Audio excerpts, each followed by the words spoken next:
Hai listeners, semoga keberuntungan selalu menyertai kalian semua. Balik lagi bersama Mimin di sini. Kali ini kita akan melanjutkan kisah ahli pedang. Biar kalian gak penasaran dengan lanjutan kisahnya, yuk langsung saja menuju ke videonya.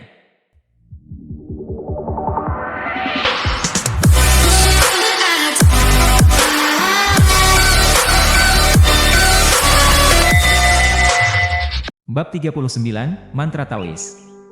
Saat Chen Fan perlahan-lahan membuka matanya, pemandangan surreal menunggunya. Dua inti iblis, yang diambil langsung dari surga, melayang di depannya.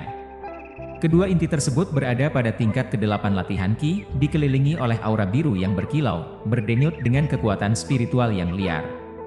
Mereka tergantung di udara, tepat di depan pandangannya. Dengan gerakan halus tangannya, Chen Fan membalikkan tangannya ke atas, dan dua inti iblis tersebut langsung merespons, meluncur masuk ke genggamannya. Dentuman keras bergema di dalam ruangan. Gelombang energi megah dan ganas mengalir ke dalam genggamannya, berlomba melalui setiap meridian di tubuhnya.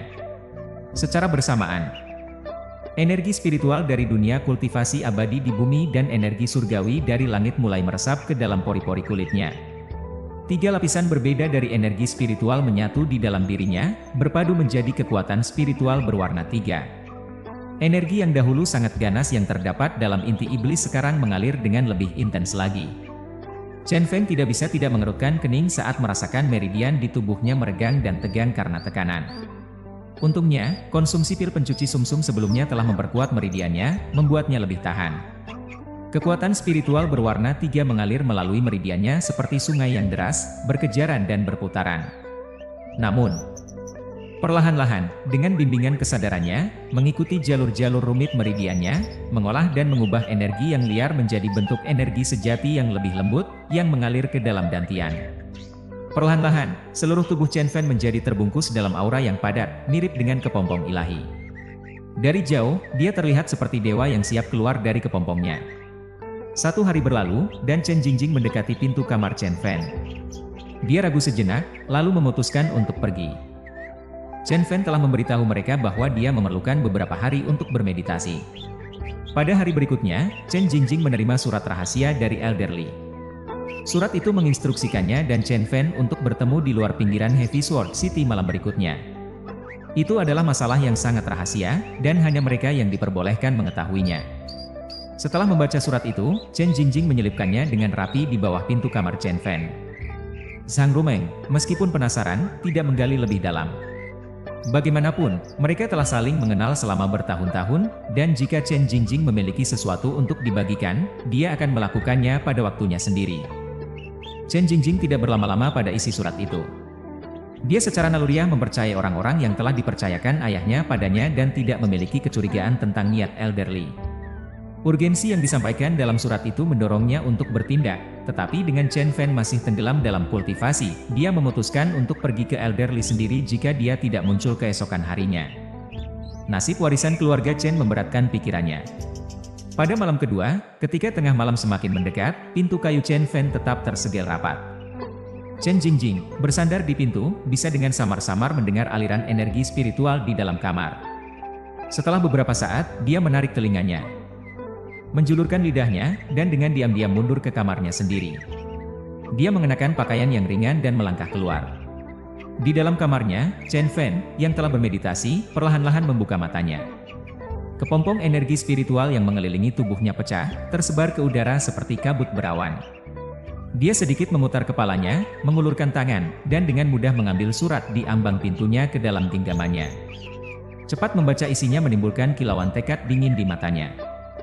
Di luar pinggiran Heavy Sword City, dua sosok yang teduh menyembunyikan diri dalam kegelapan, mata mereka tertuju pada gerbang kota. Tuan Lin, jangan bertindak terlalu dini. Tunggu sinyalku, Elderly memperingatkan dengan nada berwibawa. Elderly, saya ada di sini untuk membantu, bukan untuk menerima perintah, Hall Master Lin membalas, menyipitkan mata dan menggerutu. Silakan mencoba, tetapi jika Anda merusak rencana pemimpin sekte, Anda akan menghadapi konsekuensi, balas Elderly, sikapnya jauh dari seorang kultivator yang benar. Anda cukup licik, Elderly, kata Hall Master Lin, melempar pandangan curiga padanya. Maaf jika saya memberikan kesan yang salah, Tuan Hall Master Lin. Hanya jangan meremehkan diri Anda. Anak ini bukan musuh biasa, jawab Elderly, mata terkunci pada gerbang kota. Pada tingkat ke-6 latihan Ki, Anda terlalu berhati-hati, cibir Hall Master Lin, menjilati bibirnya. Tapi mengenai gadis itu, saya berniat untuk memanjakan diri. Di dalam kegelapan yang samar-samar tidak jauh dari Elderly dan Elderly, dua sosok yang tidak terlalu jelas duduk, pandangan dingin mereka tertuju padanya. Pemimpin sekte, saya tidak pernah membayangkan bahwa sekte hantu telah menyusupkan pengkhianat ke puncak Chongjian hari ini, kata seorang pria kuat dengan suara lirih yang hampir tidak terdengar. Jika Chen Fan ada di sana, dia akan mengenalinya sebagai Li Tianyu. Pemimpin sekte yang dia maksud hanya bisa menjadi Qin Xian'er. Terima kasih kepada pedagang hutan yang membawa kami ke sini. Dalam beberapa puluh hari, sampah ini telah masuk tahap awal pembangunan dasar. Pasti ada beberapa rahasia di gerbang hantu hari ini. Sepertinya malam ini mungkin akan mendapatkan hasil besar, kata Qin Xian'er, masih mengenakan gauze hitam dan pakaian ringan, kilauan antisipasi terpancar dari matanya. Mengapa mengirimkan murid tingkat ke-9 pelatihan Qi dan tahap awal pembangunan dasar? Siapa yang kita tunggu? Tanya Li Tianyu. Tunggu dengan sabar, dan kamu akan tahu, kata Qin Xian'er dengan cemberut. Elderly, saatnya sudah tiba, tidak sia-sia datang ke sini, kata kepala Aula Lin Shang, tersenyum, sambil melihat ke langit. Tidak perlu membuat masalah, target kita sudah datang, jawab Elderly, merenggangkan matanya. Dia melihat sosok yang mendekati gerbang kota, senyum muncul di wajahnya. Berdasarkan pemahamannya tentang saudara-saudara itu, mereka kemungkinan besar akan mengikuti instruksinya setelah membaca suratnya. Namun, setelah sebentar, ekspresi Elderly menjadi gelap. Kenapa hanya satu? Lin Shang berbalik untuk bergurau dan berkata, Elderly, apakah akan sulit sekarang? Saya harap gadis itu yang datang, Jie. Dengan tawa jahat, ia menghilang ke dalam kegelapan, meninggalkan Elderly sendirian, wajahnya menjadi serius saat ia melihat sosok yang mendekati. Di bawah cahaya bulan samar-samar, Elderly akhirnya melihat orang tersebut dengan jelas. Chen Fan, gumamnya pelan. Jantungnya berdegup kencang, merasa gelisah tiba-tiba. Dia tidak bisa mengidentifikasi alasan gelisah ini, tetapi dia tahu dia tidak boleh menunjukkan kelemahan apapun. Dia dengan cepat menyembunyikan tanda ketidakwajaran di wajahnya. Di belakangnya, Qin Xian'er dan Li Tianyu juga terkejut. Mereka tidak mengharapkan Chen Fan terlibat dalam masalah ini. Tainyu, bersiap-siaplah untuk membantu nanti, kata Qin Xian'er, merenggangkan matanya saat dia memandang Chen Fan. Senyuman misterius terpancar di bibirnya. Guru, meskipun orang ini memiliki bakat luar biasa, apakah perlu menyelamatkannya berulang kali? Terakhir kali Anda membuat kesepakatan dengan senior sister, itu juga untuk menyelamatkan nyawa anak ini, tanya Li Tianyu, bingung. Ini adalah bidak catur yang menarik. Saya menukar pedang tajam berharga Cheng Xianzong untuk nyawa anak ini. Bagi saya, itu bukan kerugian, jawab Qin Xian'er, matanya penuh dengan kebijaksanaan yang licik.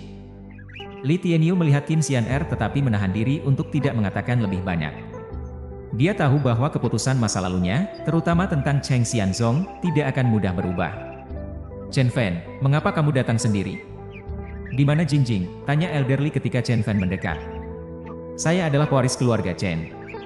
Sudah larut, dia butuh istirahat, jawab Chen Fan, pandangannya tetap mantap saat dia memandang Elderly. Dia sudah menghentikan Chen Jingjing dan mengirimnya pulang. Elderly mengangguk tetapi tidak bisa tidak memikirkan langkah-langkah berikutnya. Saya menyebutkan dalam surat bahwa ini adalah hal yang paling penting. Dan kalian berdua harus datang. Oh. Bibir Chen Fan melengkung menjadi senyuman, dan dia menatap Elderly. Warisan ini milik keluarga Chen. Mengapa saya harus mengikuti perintahmu? Chen Fan, apa maksudmu? Wajah Elderly menjadi gelap saat dia menunjuk Chen Fan dan mengomel, ayahmu mempercayakan saya dengan warisan ini, sebagai bukti kepercayaannya padaku. Siapa kamu untuk mempertanyakan saya sekarang? Percaya. Kamu menipu kita berdua ke sini dengan dalih palsu, hanya untuk memanfaatkan kepercayaan itu dan membunuh kita, bukan? Chen Fan menyeringai, memotong ucapan Elderly. Kata-kata tajam Chen Fan menusuk atmosfer tegang di dalam ruangan yang redup. Tuali, yang berdiri di sebelah kanan ruangan, membawa seorang ajudan yang tidak memenuhi harapan Chen Fan. Suaranya membawa dingin yang menusuk saat ia berbicara. Tuali terkejut dengan komentar Chen Fan, ketenangannya sempat tergoncang. Sementara itu, sudut gelap tempat Chen Fan mengamati tiba-tiba menjadi hidup, dan sosok berbayang muncul. Tidak heran Tuali begitu berlebihan. Sepertinya dia sedikit bijak, kata sosok Taois saat dia mendekati Chen Fan. Tertawanya yang aneh mengirimkan getaran menusuk tulang dalam keheningan malam. Namun, Tuali, yang tidak suka diam, segera menyela, bodoh, dia baru saja berbohong padamu. Lin Shan, yang tersembunyi di dalam bayangan, tiba-tiba berhenti mendengar kata-kata Tuali. Di dalam kegelapan, wajahnya memerah-merah, meskipun tidak ada yang mengetahui rasa malunya. Chen Fan memandang mereka dengan senyuman setengah, memilih untuk tidak menjelaskan. Pengetahuannya tentang tahap pembangunan fondasi memungkinkannya dengan mudah mengenali budak tahap awal yang ada di depannya. Tahap ke-8 pelatihan Qi? Lin Shang berseru, kejutannya terlihat. Wajah Tuali berkerut mendengar kata-kata ini. Dan akhirnya dia mengerti sumber ketidaknyamanannya. Baru 3 hari, hanya 3 hari. Bahkan dengan bakat luar biasa, seseorang tidak mungkin mengkultivasi dengan kecepatan yang menakjubkan, melompat 2 tahap sekaligus. Tersembunyi dalam kegelapan, Li Tianyu sekali lagi terkejut. Kilatan aneh berkedip di mata Qin Xianer saat dia menonton, senyumannya semakin melebar. Li Tianyu, yang berusaha memberitahu Qin Xianer, berseru, bahkan jika dia mengkultivasi Qi hingga tahap ke-8, dia tidak bisa menandingi pedagang hutan itu. Orang itu seorang Taois. Qin Xianer menjawab dengan percaya diri santai, jangan khawatir. Saya akan melihat berapa putaran anak ini bisa bertahan. Jika dia bertahan lebih dari 5 putaran, saya akan menerimanya sebagai murid saya. Master Lin, bunuh dia. Anak ini tidak boleh dibiarkan hidup. Suara Tuali bergema dengan urgensi saat dia segera mundur. Namun, Chen Fan tidak akan memberinya kesempatan. Suara berdering tajam seperti pedang mengisi udara saat Chen Fan berubah menjadi kilat hitam. Dalam sekejap, pedang berkilauan muncul di depan Tuali, memutus jalur pelariannya. Lin Shang, yang masih terkejut oleh kecepatan luar biasa Chen Fan, tahu dia tidak boleh ragu-ragu. Dia melepaskan beberapa talisman dan mengalirkan energi sejati. Dengan teriakan keras, dia memanggil teknik subsiden tanah, mengarahkan energi sejatinya ke tanah di bawah kaki Chen Fan. Tanah menjadi lunak, dan tangan-tangan raksasa muncul dari tanah, menggenggam pergelangan kaki Chen Fan dengan erat. Chen Fan tidak bisa menahan tawa. Magi Taois tidak berpengaruh padanya. Tanpa memperdulikan tanah di bawah kakinya, dia meloncat maju, pedangnya berkobar dengan energi berapi-api, ditujukan pada talisman yang datang.